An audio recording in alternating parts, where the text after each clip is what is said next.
1 out of every 4 of us will become involved in a serious automobile accident within the coming 5 years. No 2 accidents and no 2 drivers are absolutely identical, but there are certain common sense rules we can all follow to help ourselves and also the other fellow. The most important rule of all is to keep calm. This is often extremely difficult due to shock and great emotional stress. A calm person can more readily aid the injured, can gather necessary facts to report the accident in a logical and straightforward manner, quickly check the injured for severe bleeding. A severed artery can cause death within 5 minutes unless the flow of blood is stopped. The best thing you can do for severe bleeding, if you are not a trained first aider, is to fashion a compress out of clean material and apply it directly to the cut. It must be held firmly in place until the bleeding stops. A first aid kit, of course, should be standard equipment in every automobile.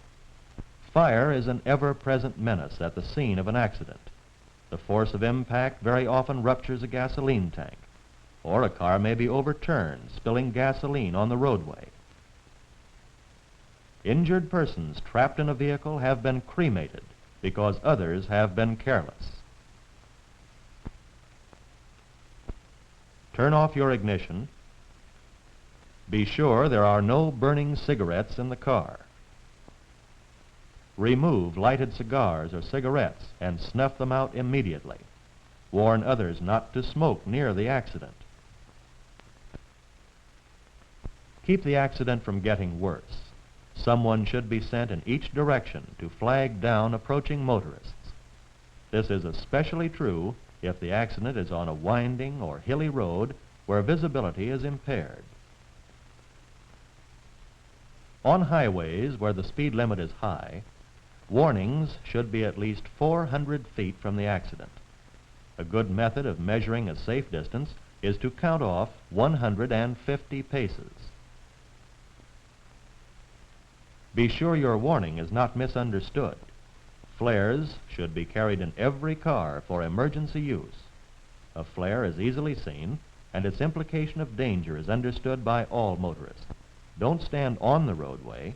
Stand slightly off to one side where you are not in danger of being struck. Darkness brings additional hazards. Even on a straight road, it is imperative that someone be dispatched in each direction to warn approaching motorists. Here, flares are invaluable for such emergencies.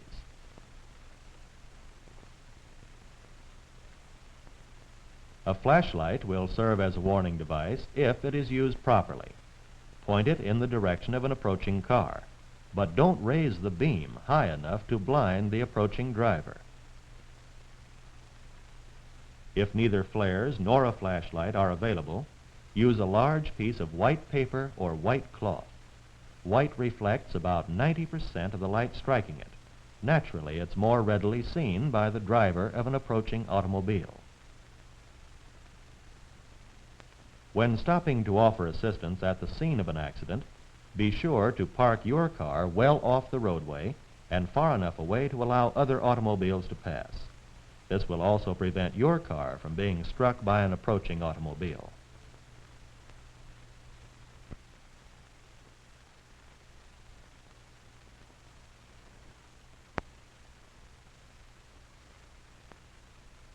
At night, turn your car in such a manner that the wrecked cars are illuminated by your headlights. This illumination will help approaching motorists to see the accident. It will also assist in caring for the injured. If you are requested to send for the police or an ambulance, be sure to get all of the information before you start. How many are injured? Do they all require an ambulance? Is a tow truck needed? And how many cars are involved in the accident?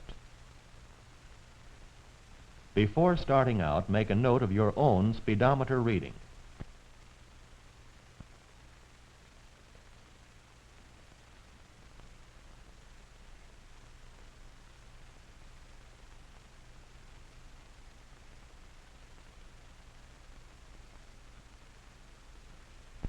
When you reach a place where you can phone, again check your speedometer.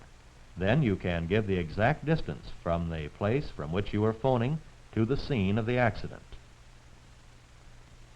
Very often you will find that people who operate roadside businesses are old hands at reporting accidents. They will know exactly who and where to phone. If they offer to phone the information for you, give it to them concisely and completely. Accidents on the highways should be reported to the state police or the highway patrol. Accidents within city limits to the local police department.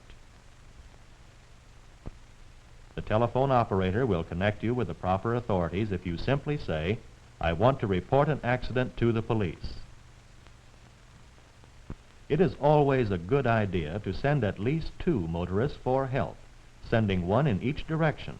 One may reach a phone much sooner than the other. All accidents are cleared through a central office, so you don't have to worry about duplication of services. Although certain safety precautions have been previously covered, the care and comfort of the injured is of utmost importance.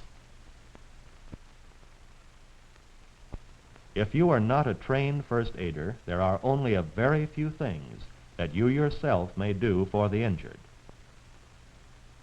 First aid training may be obtained without cost by contacting your local chapter of the American Red Cross.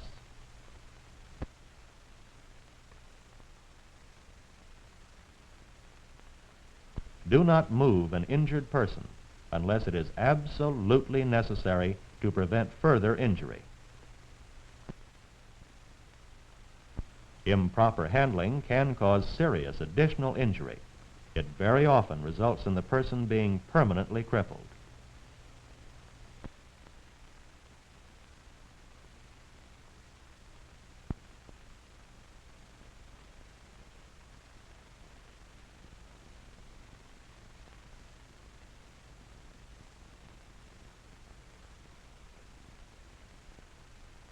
Keep the injured person warm. Place a blanket, newspapers, or coats over and under him. Don't allow him to become chilled or overheated. Try to maintain a normal body temperature. Keep the injured person lying down in a comfortable position, head level with the body. Shock, of course, always accompanies injuries. Keep the patient reassured and calm. Wait for an ambulance to transport the injured. A station wagon or truck in which the patient can lie out straight could be used if an ambulance is not available.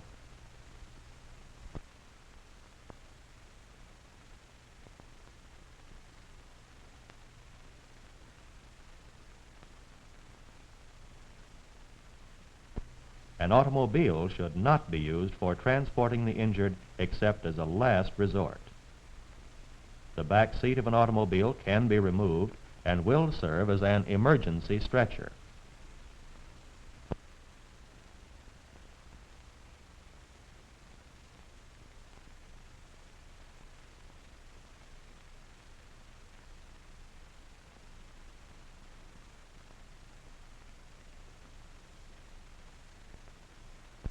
Don't leave valuables in your car unattended. Beware of Jeep garages and towing services. Any towing service recommended by the police or by an automobile club can be relied upon to provide adequate service at fair prices.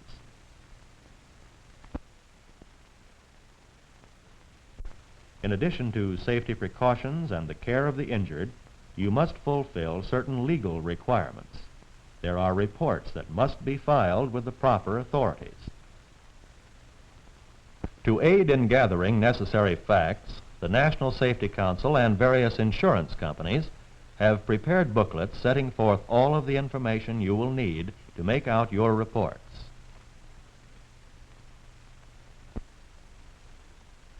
Remember, nothing is gained by roadside argument. An exchange of vital information is all that is required. The proper authorities will determine responsibility after the facts have been presented. If the driver of a vehicle is unable to gather the necessary information because he is injured, a passenger in his car should do it for him. In some states, he is legally required to do so. If no one in the car is able to do it, the police will get the required information and will file it for the injured driver.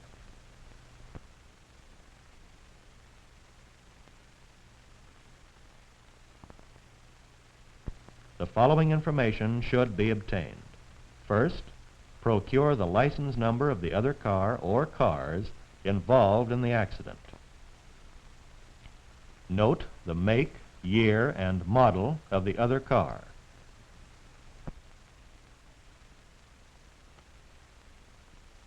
Note damage to the other car.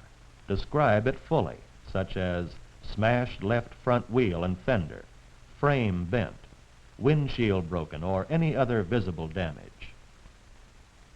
Get the name and address of the other driver, and get the owner's name if someone other than the owner was driving. Get the driver's license number. You are legally required to show your driver's license if so requested. A driver involved in an accident who fails properly to establish his identity before leaving the scene of the accident can be charged with hit-run driving. Keep your license up to date with your present address. This will enable police to notify your family promptly if you are injured. Get the names and addresses of witnesses. Very seldom does a witness actually see the impact or the circumstances leading up to it. However, it is to your advantage to have verification as to the position of the cars, length of skid marks, and other pertinent facts.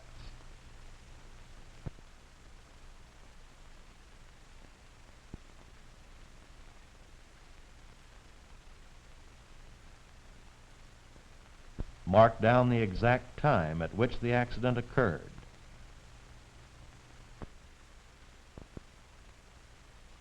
Note the type of roadway. How many lanes? Is it paved or unpaved? If the surface is wet or icy, enter these facts also. Make a sketch of the accident location. Show the position of your car and the other car or cars. Indicate in which direction each was proceeding. If the accident occurred at an intersection, mark the locations of stop signs or signals. If you can do so without disturbing them, get the names and addresses of the injured.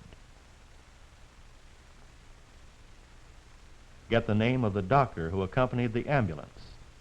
Establish to which hospital the injured are being taken.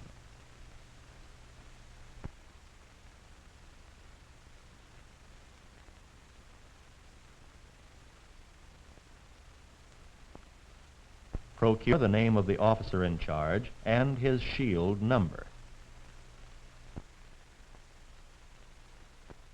Sign no agreements on the spur of the moment. Invariably, that leads to future trouble.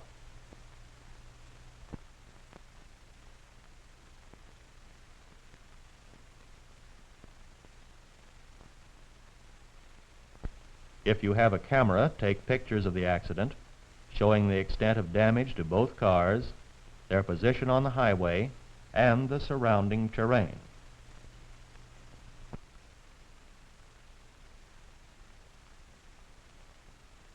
After being involved in an accident in which someone is injured, you must report to either the state or local police department within 24 hours, even if injuries are only minor ones, such as a cut finger or perhaps a bumped head. Besides reporting to the police, you must send a financial responsibility report to the State Department of Motor Vehicles within 10 days. On this form, you must list the extent of injuries and their probable cost, as well as any damage to property. If only property damage is involved, you need not report to the police, but you must send in your financial responsibility report. Regardless of whether or not you are responsible for the accident, you must still send in the required form. If the accident damage is less than the state's minimum requirements, which vary from $25 to $100, no report of any kind is necessary. However, it is a good idea to get the other driver's name and address and the facts concerning the accident in case of future developments.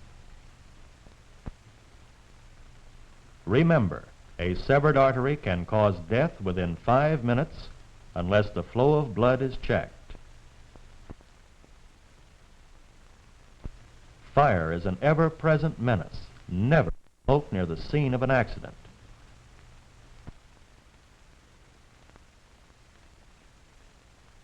Don't move an injured person unless it is absolutely necessary to prevent further injury.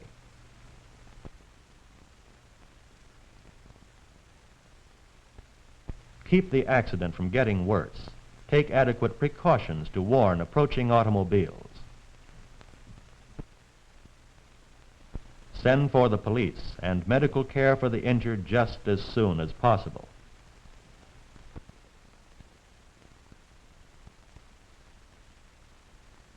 Get the facts concerning the accident, names and addresses of all concerned, extent of damage, location, time, and other pertinent facts.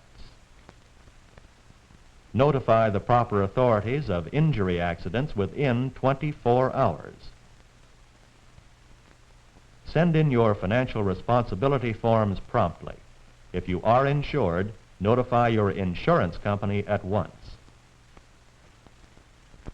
If our present accident rate continues, the odds are 50-50 that sooner or later you will be killed or injured in an automobile accident.